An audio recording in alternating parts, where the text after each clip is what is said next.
What's up, everybody? How you doing? Welcome to the Punk Rock Review Podcast. I've got a very special guest today. This is Thomas G. Waites. You may know him from films like Warriors and The Thing, but he's also a musician, spent some time up in the Northeast.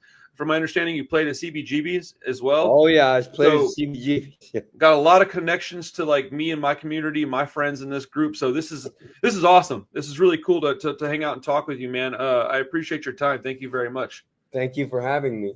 Absolutely, man. We were just talking like kind of off air about just the state of things in our country right now, and I'm not one to cower away from a conversation or putting things on a platform. I think you have to be courageous in these times and be willing to say stuff that you might kind of go, I hope that doesn't, but dude, it's reality though. Reality is scary right now, and yeah, man, we're in a crazy time. I don't know. I don't even know where to go right now. I know that I just had to refuse service to a customer in my store for saying some racist stuff right in my face, as if I wasn't gonna be offended by that.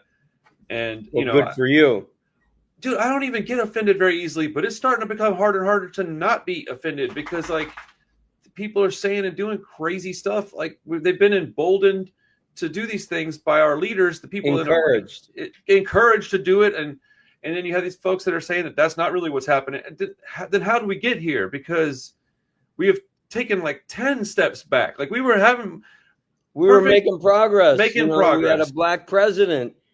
Gay marriage was approved. I mean, I thought we were really making progress.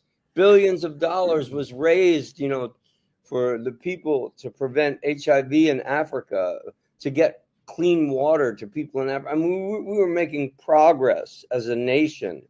And now the heartbeat of our nation is disappearing, and tyranny and conspiracy are taking place of the truth. The truth doesn't even matter anymore. It doesn't at all. Like, yes, very well said.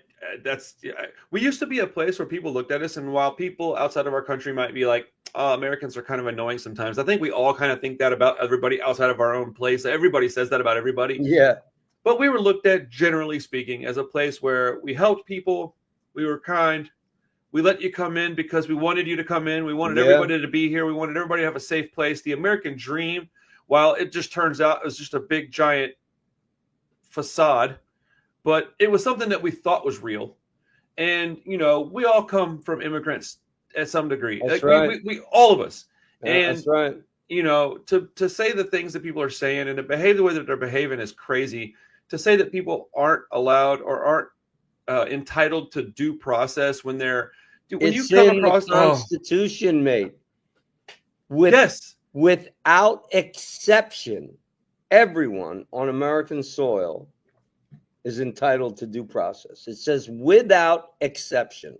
Well, not only that, but it also uses the words when you reside here and another part of that. So right. We've got it twice in the same document saying that if you're on our soil, you get it. If you reside here, you get it. It doesn't say if you got here, quote unquote, the right way, because there's an appropriate way legally to do everything, right? Sure. But sometimes you don't have that opportunity. And so I understand that they want to take a head count. I understand that. It matters for many reasons. But to just be like, an entire group of people, like people are here 30 years, own a business, got a family, suddenly that dude's taken and shoved out. What are we doing? Abducted. They just ripped them out of their homes. It's separating mothers from children. It's scary. It's very scary. Well, I'm glad that we have somebody that I'm older than you. I grew up in the 70s. It was love and peace, and there was even a commercial. Watch out for the other guy. There was a sense of brotherhood amongst us, or it was growing, and especially in New York. There was like, hey man, I don't care what color you are. I don't care what country you come from. You're a good dude. You be my brother. You can be my sister. And now they're taking my black and brown brothers and sisters and abducting them for no reason. People can't speak up at meetings. I mean, they want the whole country to be Christian and white. Well, I don't want to be Christian. I was raised Catholic. I don't want to be that. I don't want to be attached to a religion. Don't make me. This country is founded on freedom of religion. Freedom of and freedom from. And look, dude, I have a particular faith. I don't push it on nobody. You think what you think, you believe what you believe. That's right. And like, but it was founded on freedom of and freedom from. And that's coming from somebody that believes in God. Like, freedom from. You don't have to do that. That's like, right. and all this attaching to the two things is incredibly dangerous. It's unconstitutional. It's I don't even think that you want to go that direction. I don't think God and Jesus would be wanting to. They wouldn't be proud of the way we're behaving right now. What are we talking about? And what would Jesus do if you didn't feed the poor and taking health care, taking Medicaid and Medicare away from people? That I've been paying into Medicare all my life, and they want to cut our benefits. They so that Elon Musk can fly to the moon. What the hell? I mean, well, it's priorities. Weird. I noticed a thing that I don't remember when I figured this out. I mean, it's not hard to figure out, but I was thinking recently, and I was like, oh, back in I'm from the 82 is when I was born, right? So the late 80s, early 90s, I was a kid. I was playing outside. I was outside all the time. I remember very vividly, I knew everybody in my neighborhood. I knew the guys 4 blocks down. I knew the dudes in the different neighborhood behind us. It's because we were always outside talking to them. Their dads knew my mom. My mom knew their aunts. Their grandmas knew my cousins. We all knew each other. And so when you take that away, and look, man, I love my phone. I work on it. I've got 2 of them. Like, I love it. I use it every day. I need it at this point. But when we got the ease of talking to people from outside of our neighborhoods, and it's a good thing to a degree, but everything has this pendulum that swings both directions. And the pendulum that swings this way, or when it swings this way, the outcome is we no longer care about our people next door to us. And so you may live next to some people that are Hispanic, and you don't even care because they didn't do a piece of paper the right way. Like, what? And so I think that's what they saw this coming from a mile away. The rich people did. And they're like, oh, this is good. This is why they shoved it down our throats for 20 years, that's right. 30 years. Is they're like, no, keep them like this. Keep them in front of the screen and outside of their backyards. We don't want them in our backyards. We don't want barbecues. We don't want neighborhoods. We don't want parties, get-togethers, gatherings. We don't want punk rock shows. We don't want concerts. We don't want hip-hop shows. We don't want skate contests. We don't want none of that.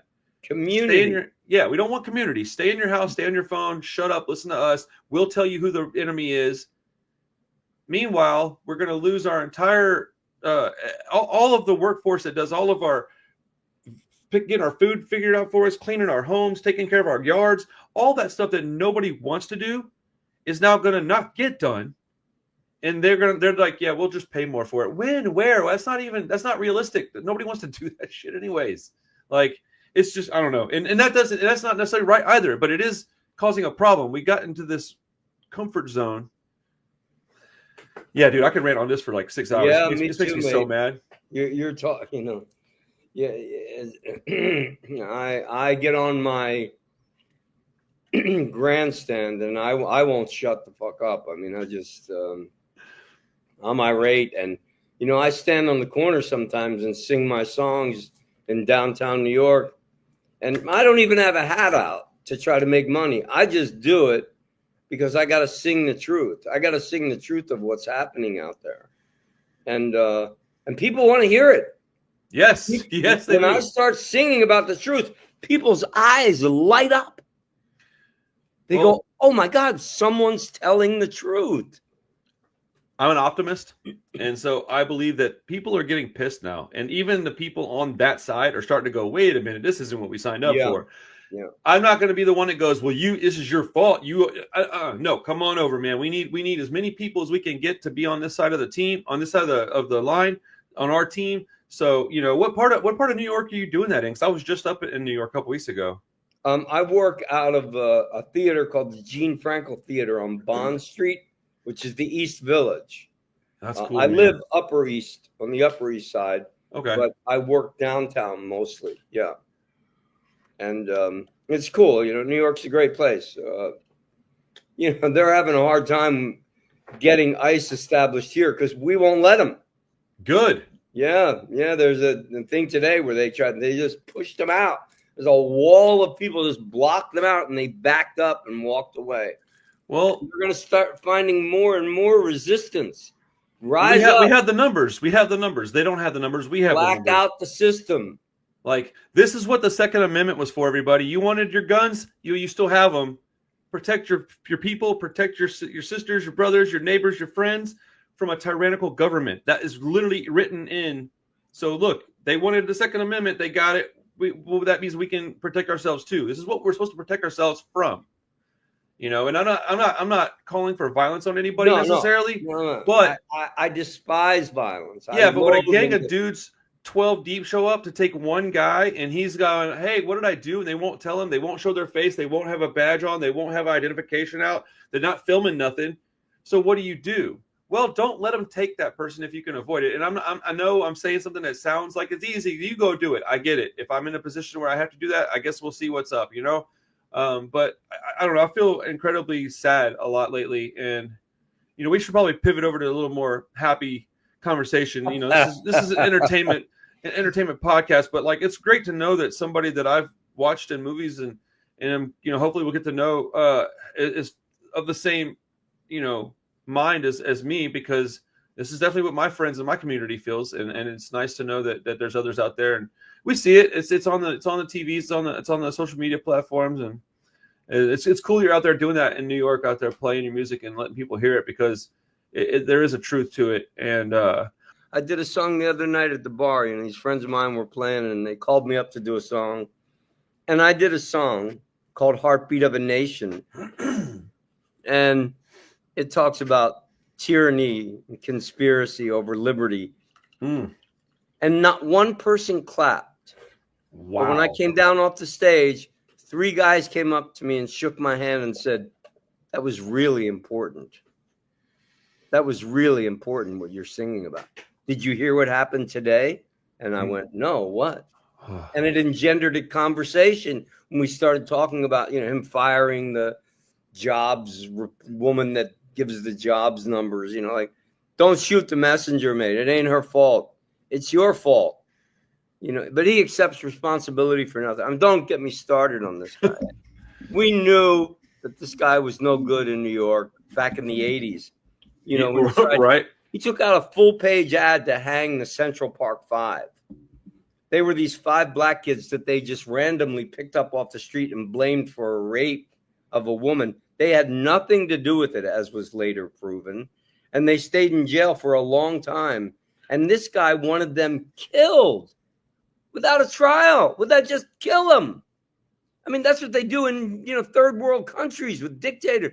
No, man, this guy was no good. New Yorkers knew. Nobody in New York voted for this guy. Nobody in New York City voted for this guy because we knew what he was. And now his true colors are coming through. I cannot believe he is in the office a second time.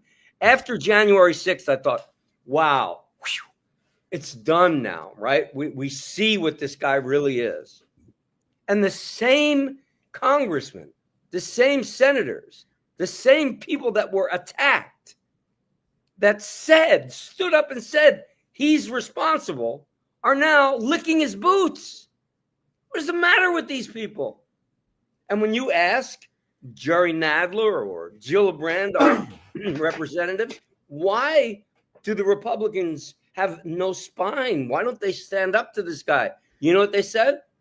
Their lives are in danger. They're threatened. No. Their families' lives are threatened. It's their comforts are endangered. That's what they're worried about, not their lives. Yeah. They're worried about their comforts. You're probably right. That's crazy. And I didn't know about that ad. I didn't know about that. Like, I knew about that trial. I knew about that situation. I didn't know he took a whole page ad out. Full page ad out in the New York. That's crazy. But anyway. Yeah. So we can change topic, but we have to acknowledge the truth, Randall. We have to.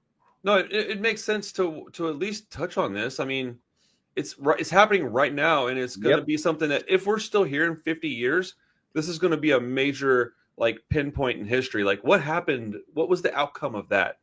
And hopefully we're saying, you know, people came to their senses, but there's no telling, man. It's, you know, yeah. It is. Okay. Yeah. Yeah, man, we could definitely talk about this for a long time. So okay. I want to talk about some of the stuff you did in film a little bit here in a minute, but I want to know how you got into music first, because you said you played at CBGBs. That's a place that's like, I mean, that's ground zero for punk rock, and that's my love, that's my life. So what got you into playing music? Because for anybody that wasn't privy to this information before, you play more of a acoustic, folky, Americana type music, more in the vein of Bob Dylan and like Nebraska era Bruce Springsteen is what I was comparing it to earlier. Uh, yeah, what got you started in that, and how'd you? So I was in a musical on Broadway with Deborah Harry. Okay. Yeah, that was really cool. Working with Debbie was one of the highlights of my career. Not so much professionally. The play almost closed at intermission. It was so bad, but she was so great to watch. Watch her sing and watch her work with music was an absolute.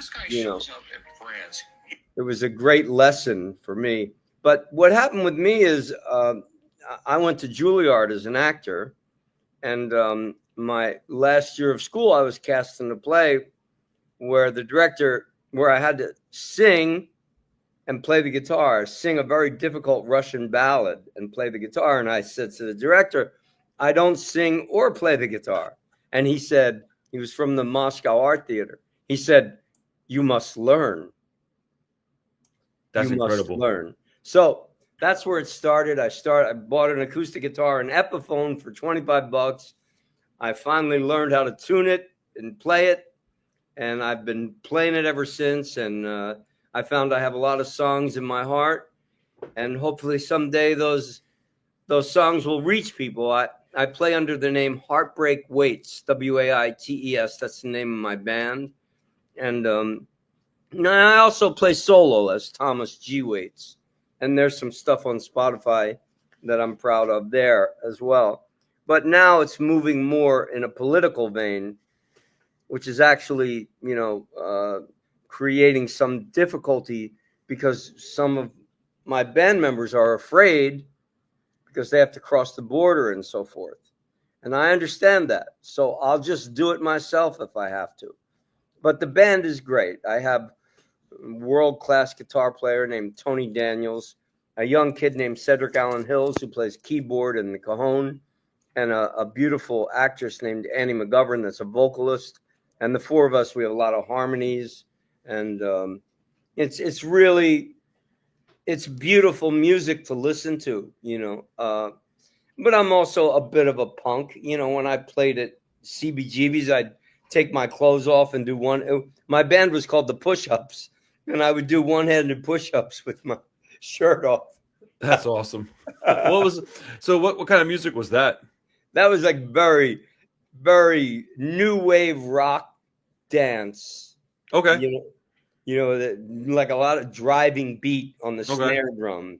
Very, very. I don't know. It was like some people said it sounded like the Doors met punk. Interesting. It was called the Push-Ups? The band was called the Push-Ups. Yeah. I'm going to have to look into that tonight because is any of that available online anywhere? I don't know. Someone must have something somewhere because they were always filming even back then. And it was cool. We had a female drummer, a female bass player. Nice. And I wrote the songs and I sang, and I'm a performer, I'm a trained actor. So it's very easy for me to get on stage and hold people's attention. That's a comfort zone for me. For some people, they get on stage and they wither. I get on stage and I bloom. Nice. That's my home. I'm reaching people, trying to make them feel feelings, important feelings of sorrow and joy and sadness and ecstasy and elation, love. Love. It's a lost art, and we have to relearn how to love. And I mean every kind of love, fraternal love, paternal love, love of even the people you don't like. Learning how to love what you don't understand. And especially if someone has a different color skin or a different culture, there's no reason to judge that person. And if someone has less money than you, why should they be any less important than you? Why do rich people have to be? Why do they have to have all the power? When did money become everything? When did money become God? The day it was What's happened created. to us? I mean, it's been like that for the since the world has been around, I think. I mean, if you read any story, any historical document or anything, you find out very quickly that if you had wealth, you had it. Whatever it is, whatever you wanted, you had it. They had the best food, they had the best life, they had the best comforts, they had the best beds, the best travel. If you had to have, horse and buggy, they had the best ones. You had a ship, they had the best ones. Like money does bring comfort, but it also, it when you're uncomfortable and you're poor and you're hungry and you're tired, if somebody offers you like a way out of that to do what they want, most people will take that. So then you also have persuasion, you've got influence, and so that's what it all comes down to, is that money is power, because influence is power, and money breeds influence. If you have the money, you have the influence, because you have the one thing that the people that can't eat need to eat. And it's the whole idea of like the wealthier people paying a same percentage of their income it would solve hunger, and they don't want to do it. I just don't understand that. If I had even millions of dollars, I do truly believe I would give away most of it. I think it would change me as a person. Yeah, me too, mate. And I don't want that. I don't want to change. I like who I am. I want my friends, family, and my neighbors to be happy and healthy as well. And you start small. The thing is that our communities used to be real small, and you can take care of a small community. A small group of people could take care of a small community and look out for each other. Yeah, you got these giant cities. It's hard to care about your neighbor that lives 56 miles to the west or 32 miles to the north. I'm in Houston, man. It is humongous, dude. Like, it is crazy how big this place is. I don't even know the people on the south side of Houston. I've never met most of them. So it's hard to care about your city, because your city shouldn't even be we don't need these giant metropolises. It is just the way of the world, though. It'll implode one day and it'll start from scratch again, I guess. But maybe. Maybe. So you worked with John Carpenter. I did. He's really known for kind of doing things his own way. I mean, he even writes his own music and performs it in his movies. So were you inspired by that at all to take on, I don't know, writing music? And because that's I don't know. I've written a lot of music in my life, and it's a lot. It's harder than people think. Yeah. But what being around him, was there anything that you were able to take away from the way he behaved to incorporate in your own life? Yeah. John is a great hero of mine, and I'll tell you why. He's not just a great film director, which he is. He's a good person. He has character. He's got substance. There's a great story in this one-man play that I just closed called Lucky Man, A Warrior's Journey, where we shot most of the thing in a soundstage in Los Angeles, but we had to shoot 2 weeks in a place called Hyder, Alaska. Hyder, Alaska is a little town on the border of British Columbia and Alaska, and there's no law there. If a murder happens, the Canadian Mounties try to pawn it off on the Alaskan state troopers and vice versa. So they fly us into Anchorage, and then we have to take a bus ride in the middle of the night, 6 hours over the mountains to get to base camp. And we hit this one mountain about 6,000 feet above sea level, and the weather changes, and it starts snowing. And then there's a whiteout, and the bus slips off the road. You look out the window, mate, there's nothing but ice-covered boulders as far as the eye can see. And we're teetering on this precipice. And Kurt Russell, who plays the lead in the film, another great guy, Kurt sort of takes control. And he's like, all right, everybody stay still. who's in the back of the bus? Me. Tommy, get on your hands and knees and crawl to the front slowly. One by one, we crawl to the front of the bus. We push the bus back on the road. We arrive at base camp, and there, 5:30 in the morning, with a cigarette hanging out of the corner of his mouth, 20 degrees below zero, having no idea of what just transpired, is John Carpenter shaking each one of our hands as we get off the bus, welcoming us. No cell phones, no walkie-talkies. There's no service in the mountains. He had no idea what happened. He was just waiting for his men, crew and cast. And he treated everybody exactly the same, from Kurt to the extra to the guy in the helicopter. You name it, John was the same. He is a real guy and a right guy. And I love him, you know. I loved working for him, and you know, I've been in touch with him. I wrote and directed my own film, which is a playful sex comedy called Target, available on Amazon Prime. Make sure the kids are asleep. Let's go. But I, you know, would call John and be like, John, you know, what am I going to do? The 4K light went out, and he's like, take a walk, take a deep breath, think about what you love about cinema, get your mind off it, let them take care of it, let them solve it. Sure enough, that worked out.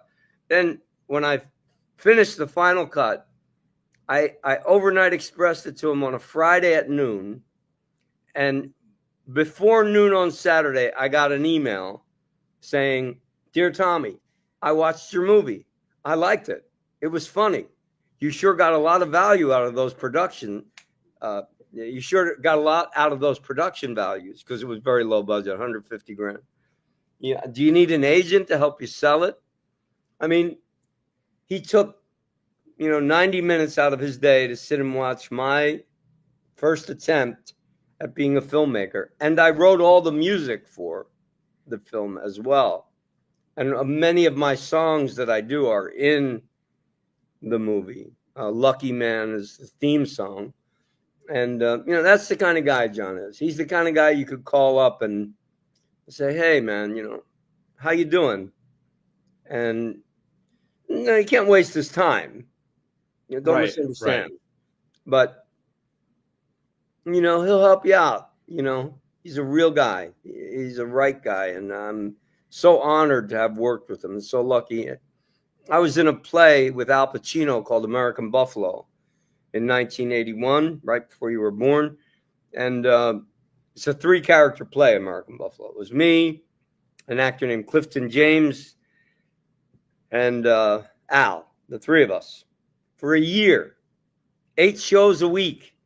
And Al and I shared the same dressing room. Wow. 8 shows a week for a year. You get to know someone pretty well. Yeah, I would imagine. So Kurt and John came to see me in the play, and then they asked me to audition for the character. The character's name was Sanchez. I auditioned for him. I'm Scotch-Irish. I mean, I got the part, and life changed, and I'm very, very fortunate as a result.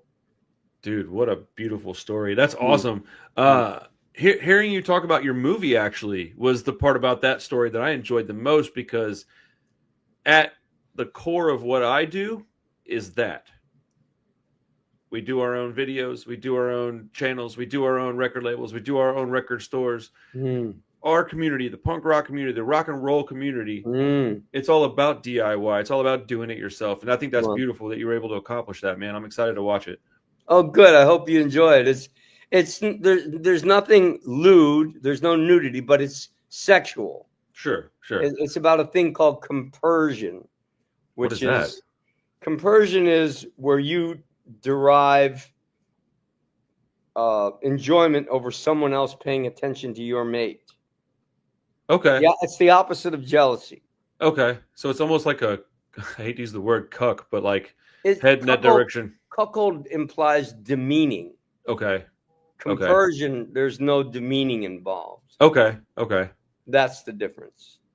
Man, I love learning stuff like that because I didn't know that. That's awesome. Yeah, That's yeah, amazing. How was man? What's it like having been in not just one but two movies that right. like right now I can point them, dude. They're on my shelf right now. They were there before I talked to you. They're going to be there indefinitely. Yeah.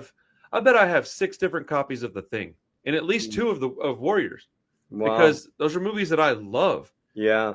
What's it like being a part of that? Because that's forever. Like you, anywhere you go, if you want to have a conversation, you certainly can. But Yeah. you've probably got fans everywhere you go, and that you know. Yeah. Yeah. I mean, a lot of actors have done way better than me financially, name recognition, everything.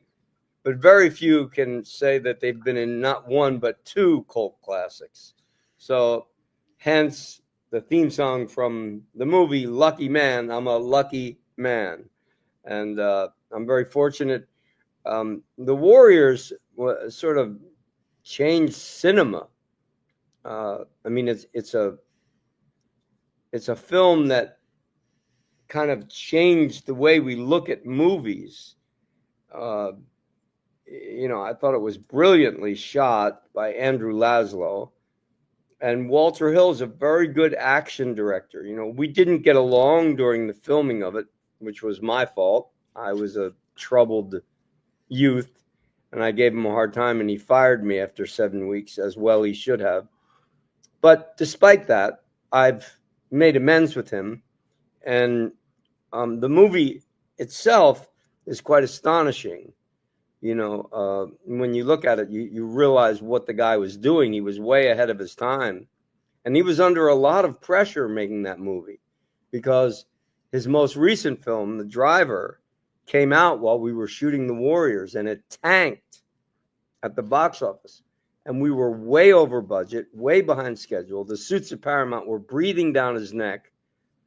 And then he had this pain in the ass actor, me, driving him crazy until he finally had to let me go because I was too disruptive. And, that's on me, really. That's entirely on me. And I take full responsibility for it. But I did get chosen to be in it. I'm still in it for the first 17 minutes.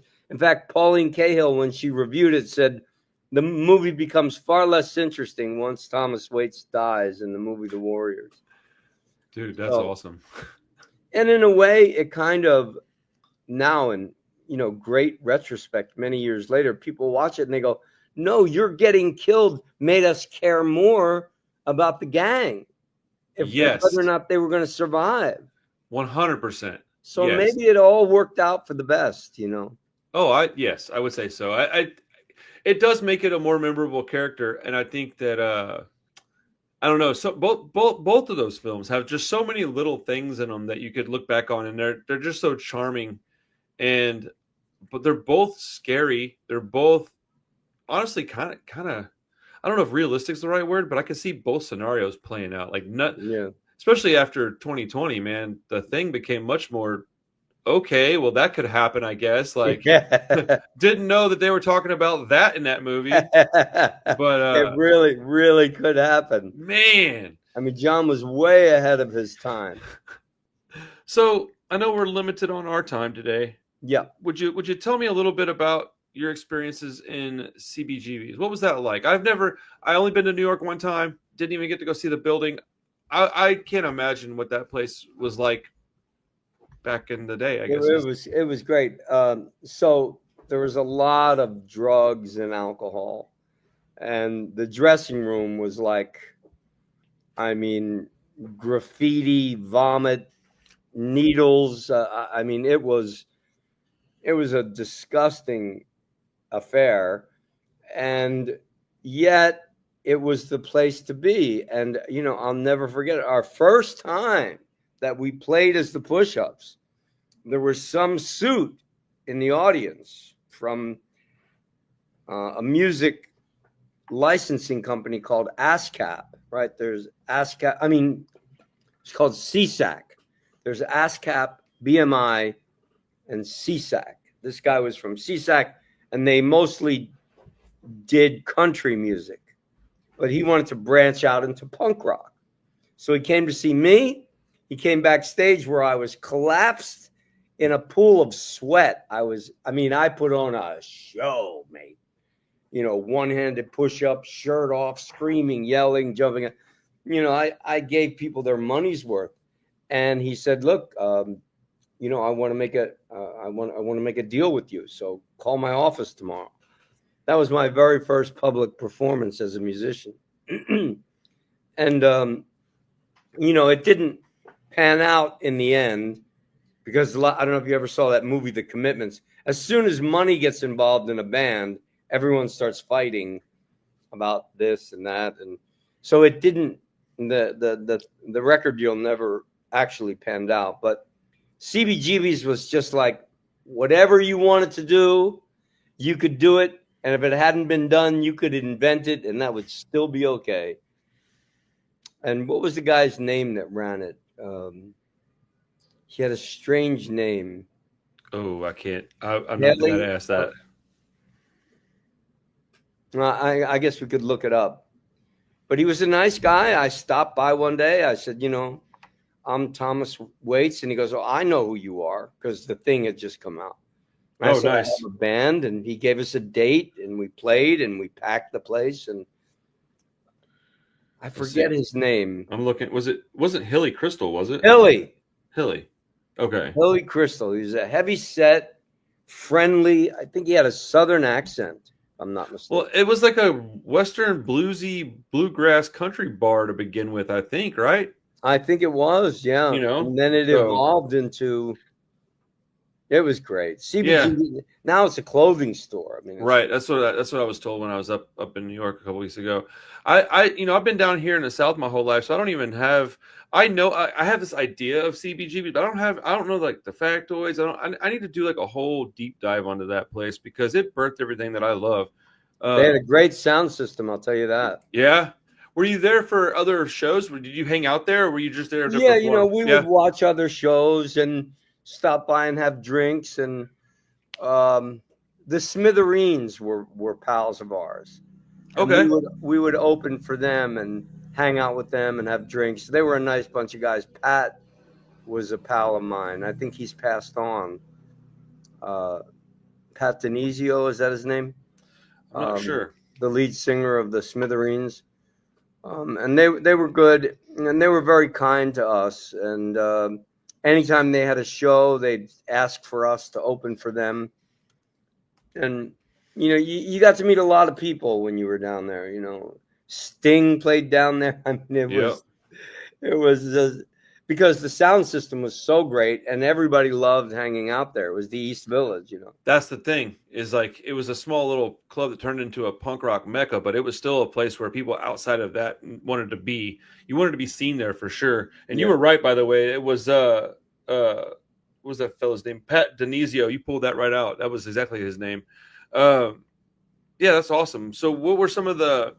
Did you enjoy any of those bands? Were you a fan of the Ramones? Oh, yeah. Well, it started to move toward what is that called when they just start jumping into the audience and fighting? Like stage dives and moshing and pogo dancing? Yeah. It started to move toward that at the end. It started to get a little bit rowdy for my taste. They didn't even know how to play their instruments. They were just up there making noise. And then, it kind of, we might have been like one of the last actual bands, that played, the Smithereens and us. And there were a couple other guys, too, that played. But then it started to move into such severe, they were throwing their drum kit in the audience. Yeah. And, it got to be pretty rowdy. And then it, of course, became of less interest. And we started to play at the Bitter End and other clubs around town, Tracks and Tramps, and but the band broke up, and I focused more on my acting career for a long time, and now I'm back to my music again, which I'm lucky that I have, and we have an album coming out, hopefully before Christmas, called Heartbreak Waites, eponymously named, Waites. So that I'm not mistaken for the other Tom Waits, great musician, songwriter, piano player, and that he is. And I tip my hat to him. I've been living under his shadow, as you can imagine, for the past 40 years, which has been a little inconvenient for me. In fact, I wrote a play once that got published, and they sent the check and the published play to him. Whoa. Yeah, and his wife wrote me a letter and said, "Dear Tom, I read your play. I liked it very much. People stop my Tom in Blockbuster when we're looking for movies, and they tell him how great he was in NYPD Blue. He's never been in NYPD Blue." And they tell him how great he was, and rather than dispute, he just stands there and nods his head. I mean, honestly, that's probably the easier way out of that, is just to go, "Oh, thank you. Sure." Yeah. That's crazy. I didn't even consider that would have been a giant thorn in your side, and I imagine it was. It can be, because people think. I don't know what people think. It doesn't matter. He's a very nice man. I've spent time with him. I've gotten drunk with him many, many years ago, of course. But he was very kind. He came to my loft and listened to my son. He taught me how to play Jersey Girl on the guitar. Yes. Yeah. Oh man. Yeah. He's very kind and very patient, and he sat there. And I wasn't a very good musician then. Not that I'm great now, but I'm much better now. And he patiently listened to everything I'd written. I mean, I went through the whole catalog, and he just sat there listening, shaking his head. "I like that one. That sounds good. That sounds like an old sailor song." Yes, dude. That's I was like, "Tom, what are we going to do? I mean, we have the same name. And I'm telling you." And he said, "Well, it's not like my name is Bruce Springsteen." Dude, it's funny.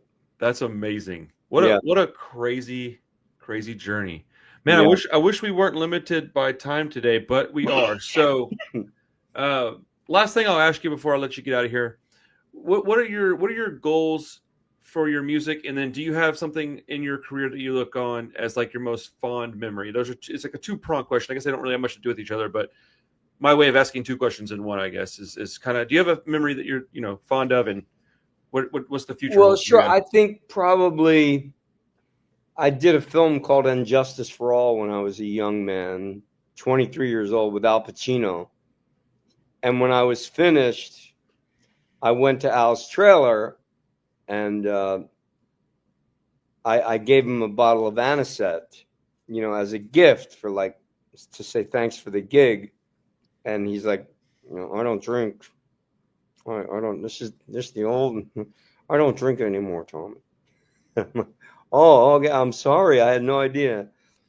And then before I left, he said, "You have a beautiful talent." And I ran home and wrote that down in my diary. So I guess that would be a high point of my life, to have him say that to me.